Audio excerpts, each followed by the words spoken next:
Buenas amigos. Bueno, hoy os traigo el motor brushless, ¿vale? El de 930 kilovoltios, aunque el de 1400 tiene el mismo problema. Si os habéis fijado alguna vez al cortarle los cables, ¿habéis visto la sección que tiene el cable, la sección del cobre? ¿Habéis visto la sección de este cobre que hay aquí? ¿Vosotros creéis, si miráis incluso la bobina, los cables, el cable interno, la bobina de cobre que lleva, la sección que tiene, el cable, lo fino que es, vosotros creéis que ese cable puede aguantar 10 amperios, 15 amperios, incluso 20 amperios? Ya os digo yo que no, que de forma continua no va a aguantar ese amperaje. Lo que va a pasar es que el motor va a empezar a perder rendimiento, se va a empezar a calentar la bobina. El cobre va a empezar a perder su esmalte aislante que lleva por culpa del calor. Al mismo tiempo, al elevarse la temperatura del motor, los imanes de neodimios que llevan, al elevarse la temperatura, pierden magnetismo. Entonces el motor vaya a notar que pierde potencia. Cuando se esté sobrecalentando un motor de estos, lo primero que vaya a notar es que pierde potencia. Y no es precisamente por la batería, es por el motor. Ese es el primer síntoma que empieza. El segundo síntoma, que es todo muy rápido, el segundo síntoma es que el aislante directamente del cobre desaparece totalmente, una de las bobinas entra en corto, una de las fases entra en corto, y al entrar en corto una de las fases, el ska, ya depende del ska, pues se puede ir a hacer puñeta o puede tener algún sistema de protección que apague el motor.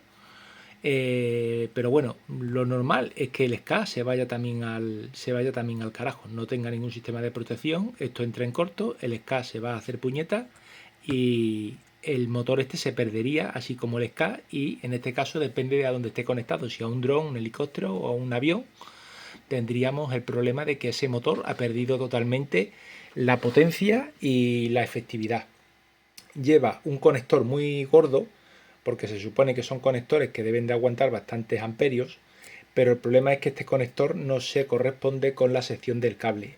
Este cable, yo lo máximo que metería aquí de forma continua serían 5 amperios, y de manera sostenida de manera eventual, durante un corto periodo de tiempo, no más de 10 amperios, no más de 10 amperios, ojo, lo normal serían 5 amperios, con 5 amperios más o menos el motor trabajaría más o menos bien dentro de su rango y tendría una vida media el motor de bastante alta, porque con 5 amperios el motor la verdad es que trabaja bien.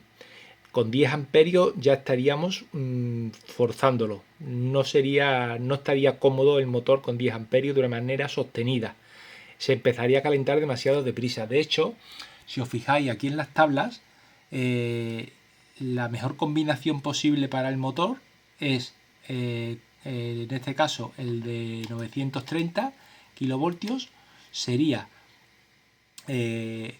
con una hélice 90-45 y a 8 voltios, o todo lo más a 12 voltios, porque veis que a 12 voltios el consumo máximo es de 10 amperios, poniéndolo a máxima potencia.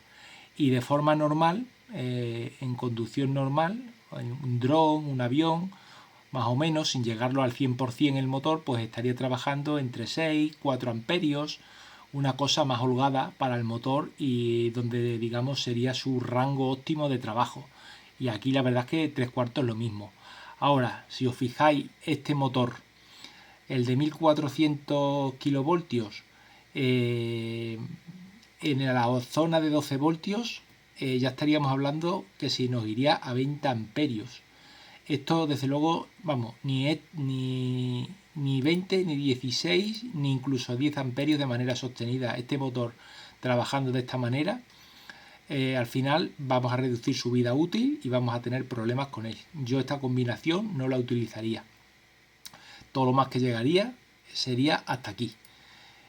Con esta combinación y este motor. De hecho, incluso menos aún ponerle una hélice más grande, una hélice de tipo 1040, ya estaríamos hablando de que, claro, mayor empuje, pero mayor consumo de corriente.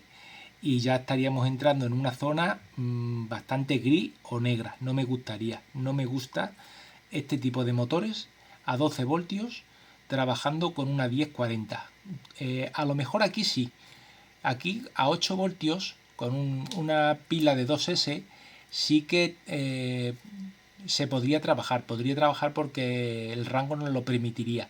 Pero aquí desde luego metiéndole una hélice 1040 ya excedería de los 9 amperios, posiblemente se dispararían a 12 y ya no estaría el motor lo cómodo que debería de estar para trabajar en ese rango. Aunque luego realmente tampoco estaría en 6, estaría en 8, 9, tampoco es un amperaje cómodo para el motor ni bueno.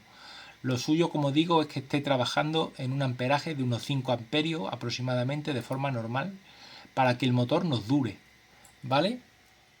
Y es debido pues al tipo de bobinado y al tipo de... no solo el cable, que el cable sea fino, que lo es que el bobinado que lleva el cobre, si lo veis, cuando lo veáis de cerca, veréis que los hilos de cobre son finos. O sea que el bobinado interno que lleva no está preparado para aguantar de manera sostenida 10 amperios o más de 10 amperios de forma continua. Además, estos motores no llevan sensor de temperatura. Estos motores se calientan hasta que mueren o casi mueren. Ya os digo, los primeros síntomas que vais a notar cuando un motor de esto empieza a quemarse, una de las fases, o todas, es que al ir calentándose excesivamente, los imanes de neodimio con el calor pierden fuerza, pierden magnetismo, entonces el motor va a perder potencia, va a perder fuerza de empuje. Ese va a ser el primer síntoma. Rápidamente, si sigue calentándose, directamente la bobina entra en corto y en el momento que una de las bobinas entra en corto, la fase entra en corto y hacer puñeta motor y el aparato que tengamos, dron, helicóptero o lo que sea, pues lo perderemos. O sea, perderemos el control seguramente y se irá a hacer puñeta y con los consiguientes daños de no solo que hayamos perdido el motor y seguramente el ska, sino que también perderemos pues parte de piezas que tengamos que ponerle luego de repuesto al aparato que se ha estrellado. Para que lo tengáis en cuenta, ¿vale? De momento yo esto no se lo voy a poner, voy a soldarlos directamente al ska, porque es lo mejor para perder la menor cantidad posible de energía, de amperios que vayan directos, soldados y ya está. Además no es algo que vaya a estar quitando y poniendo de forma continua.